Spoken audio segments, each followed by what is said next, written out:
This is video number 7. Electron transport chain. Electron transport chain, it takes place inside the mitochondria. Mitochondria is a cell organelle. There are two membranes of mitochondria. One is outer membrane and one is inner membrane. Inner membrane has some fold inside. These folds are called crista. And plural number, many are called cristae. On crista, I am going to show you the enlarged diagram of crista. Suppose this is one crista. On crista, there are small particles are present, and these stalked particle, they have stalk. These stalk particles are playing important role in electron transport chain. These particles are called F1 particle. They are called F1 particles. It is not given in the textbook, but just to understand the electron transport chain, it is essential. So these are the particles which are present on crista. On this particle, the electron transport chain run. That is, oxidation and reduction reaction takes place. On this F1 particle, the enzymes like NADH2 and FADH2 are oxidized and reduced. They are reduced and oxidized. Such reaction takes place. From one NADH2, 3 ATPs are produced. From one NADH2, 3 ATPs are produced, and from one FADH2 and from one FADH2, 2 ATPs are produced. So this takes place during this process, water is also formed. Water is also formed, and ultimately the complete energy is obtained. Now we will take overall process of aerobic respiration and its calculations. Once again, I am going to revise this glycolysis, acetylation, Krebs cycle and ATS. One glucose molecule which is 6 carbon compound. It is 6 carbon compound. The first step is called glycolysis. The step is called glycolysis. In this, during glycolysis, what are produced? During this process, 2 NADH2 are produced. Also, 2 ATPs are produced. We are doing calculations, that is energy calculations. These are energy calculations. Now, during glycolysis, glucose is ultimately oxidized into pyruvic acid. This pyruvic acid, it is a 3 carbon compound. Hence, 2 molecules of pyruvic acids are formed. Then, further pyruvic acid get converted into acetyl-CoA. That is acetylation, acetyl coenzyme A. This acetyl coenzyme A also 2 molecules. During this, from one pyruvic acid, 1 NADH2 is produced. Hence, we are calculating for 2 pyruvic acid. Hence, 2 NADH2 are produced.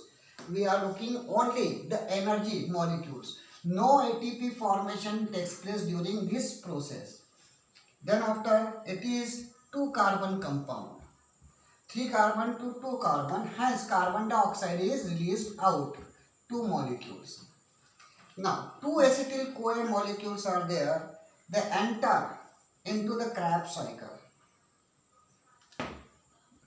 This is Krebs cycle, which takes place in mitochondria. In mitochondria, this acetyl-CoA undergo Krebs cycle.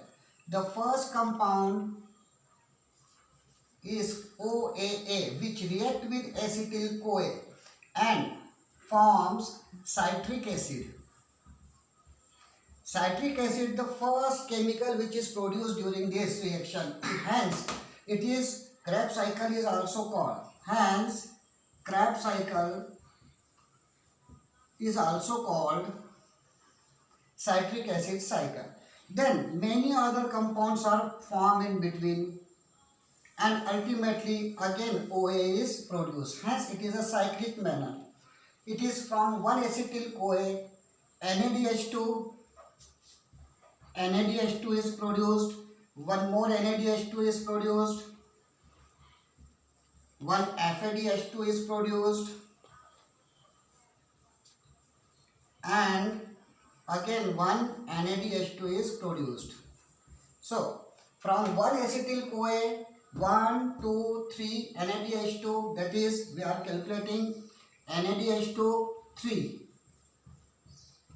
and FADH2, that is 1, but it is from one acetyl-CoA. From two acetyl-CoA we have to multiply it, or double it. So ultimately 6 NADH2 and 2 FADH2. Likewise, then this NADH2 and FADH2, 6 NADH2 to FADH2, they enter or goes on inner membrane of mitochondria on particles where ETS takes place. During ETS, the energy from NADH2 is taken out, FADH2 is taken out. Now we see the overall calculation. Means from one glucose molecule how many ATPs are produced. So let us take in glycolysis.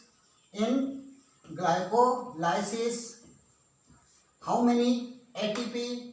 There are 2 ATP are produced. And indirect energy that is NADH2 to NADH2. And we know 2 NADH2 means how many? 1 NADH2 is equal to 3 ATP on electron transport chain. It produces 3 ATP. So 2 NADH2, that is 6 ATP. It will produce 6 ATP. So in glycolysis we are getting total 8 ATP. Next, acetyl-CoA. Acetyl-CoA formation. In acetyl-CoA formation, pyruvic acid to acetyl-CoA, 2 NADH2 are produced. No direct ATP produced. So 2 NADH2, that is 2 NADH2. That is total 6 ATP. Why? Because 1 NADH2 is equal to 3 ATP. So 2 NADH2 is equal to 6 ATP produced. Now acetyl-CoA. One acetyl-CoA gives 1, 2, 3 NADH2 and 1 FADH2. This is Krebs cycle.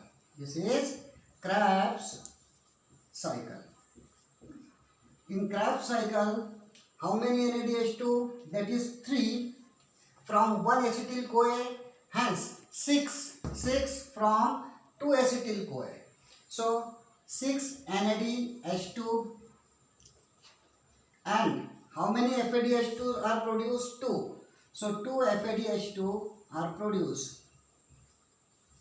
6 means 18 ATP and 2 FADH2. 1 FADH2, in previously I told you 1 FADH2 gives out 2 ATP on ETS. So it produces 2. So 1 FADH2, 2 ATP, so 2 FADH2, 4 ATP. Hence total 22 ATP. Now calculate, that is 8 plus 6 plus 22 and total 36 ATPs are produced. Actually there are 38 ATPs are produced because during this During this reaction, during Krebs cycle, two direct ATPs are produced. Direct ATP, that is direct ATP. Direct ATP, that is 2 ATP. Hence 36 plus 2 total 38. This is the calculation of aerobic respiration.